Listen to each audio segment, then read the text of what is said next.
ओम श्री परमात्मने नमः। साधन सुधा सिंधु। अध्याय प्राप्त और प्रतीति। आगे दो वस्तुएं हैं, प्राप्त और प्रतीति।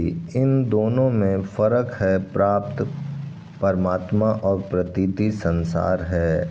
जो प्राप्त है वह तो दिखता नहीं और जो प्रतीत हो रहा है वह रहता नहीं।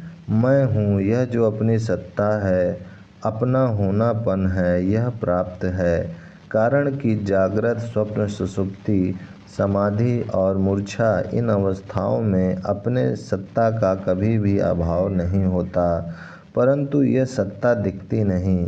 जो शरीर और संसार दिखाई दे रहे हैं उनकी केवल प्रतीति हो रही है, वास्तव में उनकी सत्ता नहीं है। जो प्राप्त है उसका कभी नाश नहीं होता, वह सबको सदा ही प्राप्त है, परंतु उसकी प्रतीति नहीं होती, अर्थात उसका ज्ञान ईदंता से नहीं होता। जैसे आँख से संसार दिखता है पर आँख को किससे देखें, ऐसे ही जो सबको जानने वाला है, सबका आधार है, सबका प्रकाशक है, उसको किससे देखें।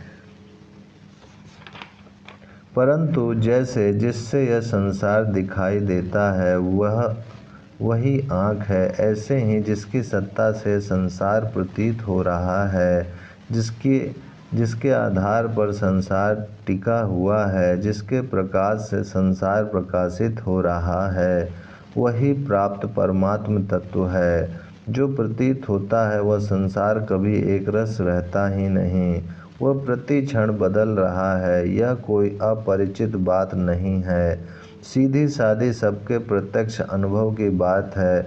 यदि संसार रहने वाला होता तो फिर वह बदलता कैसे, परंतु इस बात को जानते हुए भी हम इसे मानते नहीं, प्रत्युत संसार को है मान लेते हैं।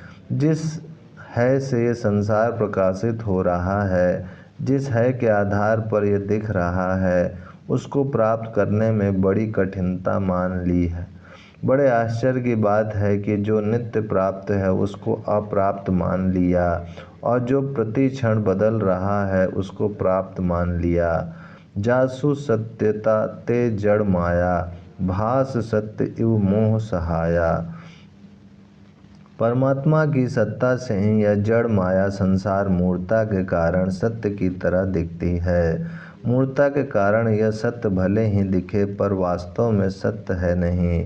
इस संसार को देखने वाली इंद्रियां, मन, बुद्धि और दिखने वाला संसार, ये दोनों एक ही जाति के हैं। शरीर, इंद्रियां, मन, बुद्धि का प्रकाशक जीवात्मा और संसार मात्र का प्रकाशक परमात्मा, ये दोनों भी एक ही जाति के हैं। जीवात्मा और परमात्मा नित्य प्राप्त हैं क्योंकि वे नित्य रहते हैं, तथा शरीर और संसार नित्य ही अप्राप्त हैं क्योंकि ये प्रति क्षण बदलते हैं। जो प्रति क्षण बदल रहा है, बह रहा है, वह टिकेगा कैसे? टिक सकता ही नहीं। प्रत्यक्ष बात है, आपका जो बचपन था वह कहाँ गया, पहले जो परिस्थिति थी वह कहाँ गई। यह सब का सब नहीं में ही भर्ती हो रहा है, परंतु जो नहीं में भर्ती होने वाले को जानता है वह नहीं में भर्ती कैसे होगा? वह तो है ही।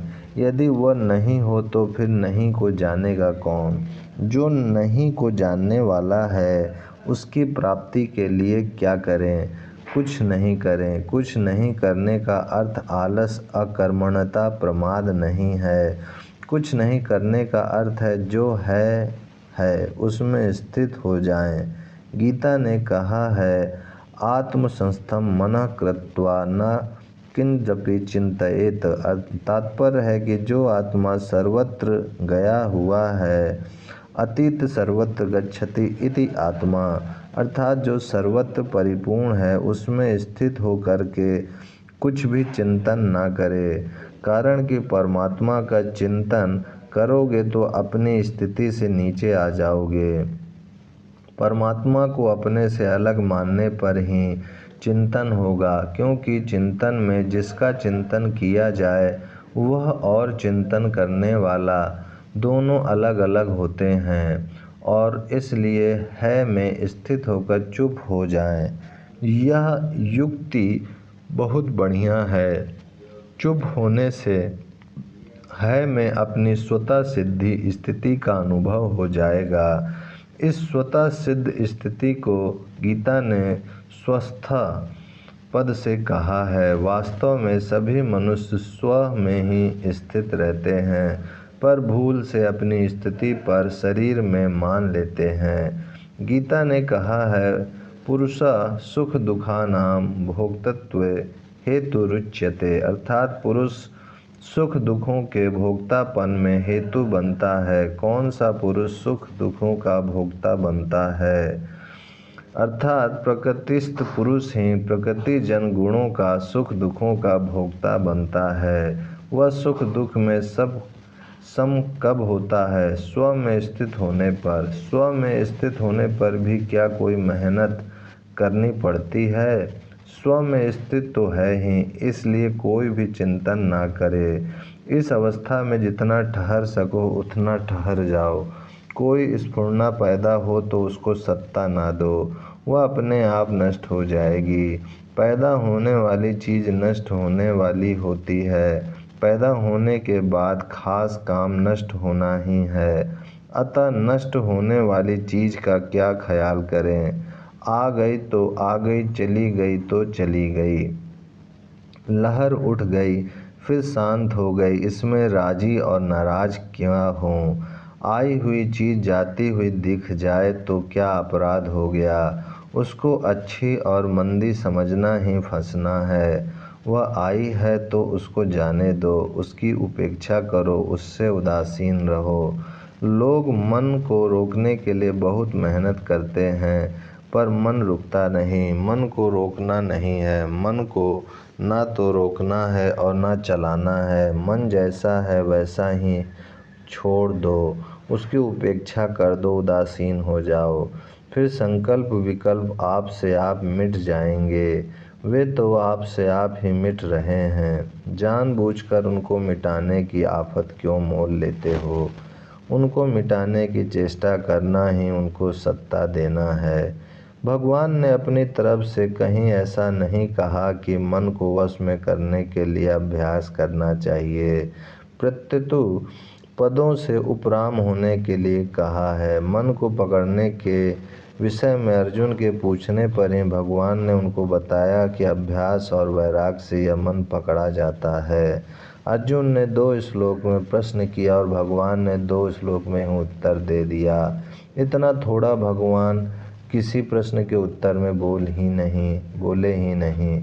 2 श्लोकों में भी भगवान ने केवल आधे श्लोक में ही उत्तर दिया और आधे श्लोक में अर्जुन की बात का समर्थन किया। फिर भगवान ने बताया कि मन को पकड़ने मात्र से मुक्ति नहीं होती, मन को वश में करना चाहिए। जिसका मन वश में नहीं है, उच्च श्रृंखल है, अर्थात सांसारिक भोगों में जिसकी रुचि है, उसके द्वारा योग प्राप्त करना कठिन है। परंतु जिसका मन वश में है, ऐसे यत्न करने वाले साधक को योग प्राप्त हो सकता है। मन को वश में करने का अर्थ यह नहीं है कि मन को मैं पकड़ लूँ, एकाग्र कर लूँ। मन के वश में ना होना ही मन को वश में करना है। इसी तरह भगवान ने इंद्रियों के तथा राग द्वेष के वश में ना होने की बात कही है। राग द्वेष वियुक्तस्तु, गीता 2 अध्याय 64वां श्लोक। वश में न होने का अर्थ है कि उसके कहने के अनुसार काम ना करें और उसकी दशा देखकर चिंतित ना हो। वह ज्यों बहता है त्यों बहता रहे, स्वयं उससे अलग रहें, तटस्थ रहें। वास्तव में आप उससे तटस्थ ही हो, आप उसके साथ रहते नहीं हो। वह तो बदलता है पर आप नहीं बदलते हो, आप बिल्कुल उससे अलग हो। इस तरह उसको अपने से अलग जानना है। मन के चंचल होने से आपका क्या बिगड़ गया? आप तो ज्यों के त्यों हो और वह बह रहा है, यह भी एक तमाशा है। मन को ठीक करने में कई वर्ष लग जाते हैं पर ठीक होता नहीं। ठीक कैसे हो? वह ठीक होने वाला है ही नहीं। आप तो उल्टे उसको बल देते हो, उसको चंचल बनाते हो और कहते हो कि मन को रोकते हैं। संसार को याद करते हो और कहते हो कि भगवान का पूरा भजन ध्यान करते हैं। एकांत में घंटा भर बैठे तो उसमें कितनी देर भगवान याद आए। भगवान को तो याद करना पड़ता है, पर संसार आपसे आप याद आता है। इस विषय में एक बात बड़ी शांति से समझने की है कि जो आपसे आप याद आता है उसकी आप पर जिम्मेवारी नहीं होती। अतः जो आपसे आप याद आता है उसमें मुफ्त में ही क्यों उलझते हो। स्फुरना आपसे आप उत्पन्न होती है और आपसे आप शांत हो जाती है। आप क्यों आफत में पड़ते हो। मनुष्य की जिम्मेवारी करने पर होती है, जिसको आप करते ही नहीं। प्रत्येतो जो आपसे आप होता है उसकी जिम्मेवारी आप पर नहीं है। आप जवान से बूढ़े हो गए तो क्या आप पर इसकी जिम्मेवारी है कि आप बूढ़े क्यों हो गए। आपने गलती क्यों की। ऐसे ही आप संसार को याद नहीं करते, पर संसार आपसे आप याद आता है तो इसकी जिम्मेवारी आप पर नहीं है। इसलिए आप अपनी तरफ से कुछ भी चिंतन ना करें। चिंतन आ जाए तो वह जैसे आया है वैसे ही चला जाएगा। आप उसमें कुछ दखल ना करें। यह बहुत ही बढ़िया युक्ति है। आपके विश्वास के लिए कहता हूँ कि हमारे को तो यह युक्ति बहुत वर्षों के बाद मिली है। आप तो इस युक्ति को अभी ही काम में ले लो। मन की उपेक्षा कर दो, बस आप ठीक ठिकाने आ गए। मन के साथ मिलकर उसको एकाग्र करने की चेष्टा करना इतना बढ़िया उपाय नहीं है, कारण कि ऐसा करने से उसको सत्ता मिलेगी, उसको महत्व मिलेगा। जो है ही नहीं उसको मिटाने की चेष्टा करने का अर्थ है उसको है मानना। चिंतन या तो भूतकाल का होता है या भविष्य काल का, वर्तमान का चिंतन नहीं होता। अतः जो वर्तमान में है ही नहीं उसको है मान लिया, यही तो गलती की है। उसको है मानकर फिर उसको मिटाते हो तो यह मिटाना नहीं हुआ, प्रत्येतो उसको दृढ़ करना हुआ। जो घटना बीत गई वह अब है ही नहीं, और जो घटना भविष्य में हो सकती है वह भी अब नहीं है। जो अभी है ही नहीं उसको तो पकड़ते हो, उससे युद्ध करते हो, पर जो परमात्मा अभी है उसकी तरफ देखते ही नहीं। वर्तमान में जो केवल परमात्मा ही है उसको तो मानते ही नहीं, और जो वास्तव में है ही नहीं उसको मान लिया। वास्तव में वर्तमान काल की सत्ता ही नहीं, भूत और भविष्य की संधि को ही वर्तमान कह देते हैं। वर्तमान तो एकमात्र परमात्मा ही है। भगवान कहते हैं जो प्राणी भूतकाल में हो चुके हैं, जो वर्तमान में हैं और जो भविष्य में होंगे, उन सब को मैं जानता हूँ, पर मेरे को कोई नहीं जानता।